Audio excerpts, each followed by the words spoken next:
नमस्कार, मैं हूं इंद्र मोहन। आप देख रहे हैं बिहार तक। 2020 के विधानसभा उपचुनाव में जेडीयू को 43 सीटों पर समेटने वाले लोक जनशक्ति पार्टी रामविलास के अध्यक्ष और जमुई के सांसद चिराग पासवान की पूछ फिर बढ़ने लगी। कभी खुद को पीएम मोदी का हनुमान बताते थे चिराग पासवान, बीच में खटास बढ़ी तो दिल्ली में पापा के जाने के बाद बंगला भी छिन गया।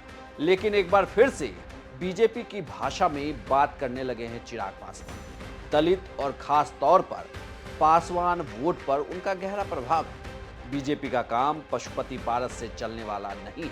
अब जब 2023 आधा निकल चुका है और 2024 बस आने को है, तो बीजेपी से लेकर आरजेडी तक चिराग पासवान का भाव चढ़ा है। दलितों और उसमें भी पासवान के वोटों पर जो पकड़ और प्रभाव चिराग का है, वो 5 सांसद तोड़कर नई पार्टी बनाने वाले उनके चाचा पशुपति पारस का नहीं। ये बात बीजेपी भी जानती है और आरजेडी भी।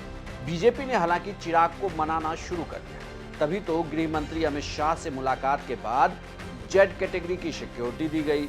हालांकि अमित शाह ने बिहार आकर जब कहा कि 40 सीट लड़ेंगे, तो अगले ही पल चिराग ने भी कह दिया कि उनकी पार्टी भी 40 की तैयारी में है। लेकिन 2 उपचुनाव में चिराग पासवान ने अपने समर्थन से बीजेपी को जिताने में काफी मदद की। अब सवाल उठता है कि चिराग आखिर कितनी सीटों पर चुनाव लड़ेंगे और बीजेपी से कितनी सीटों की मांग करेंगे। यह तो तय है कि चिराग गठबंधन के साथ ही चुनाव लड़ेंगे और अभी बीजेपी से नजदीकियां भी हैं। हालांकि उनकी पार्टी ने जेडीयू को कई सीटों पर हरा दिया। चिराग के लालू परिवार से अच्छे संबंध हैं, लेकिन नीतीश कुमार से तलखियां काफी। ऐसे में महागठबंधन में दाल गलती उनकी दिख नहीं रही।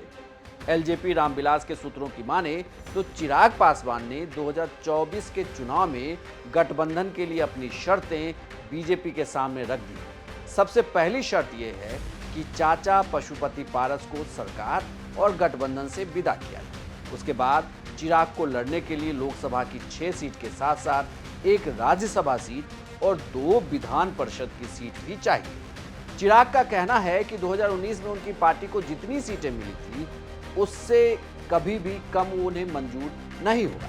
लेकिन चिराग के पास और कोई विकल्प नहीं है। या तो वो खुद चुनावी मैदान में उतरे और अपने उम्मीदवारों को सभी सीटों पर उतारे। सूत्रों का यह भी कहना है कि बीजेपी बिहार में इस बार लोकसभा की 40 में से 30 से 32 सीटें खुद लड़ना चाहती है। बीजेपी के सामने संकट ये है कि बची 8-10 सीटों में से उसे चिराग पासवान, पशुपति कुमार पारस, उपेंद्र कुशवाहा और मुकेश सहनी को भी लड़ाना।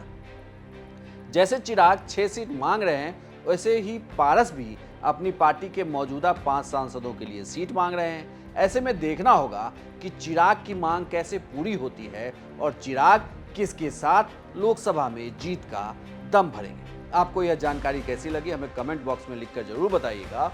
और लोकसभा चुनाव से संबंधित और बिहार की तमाम खबरों के लिए आप देखते रहिए बिहार तक।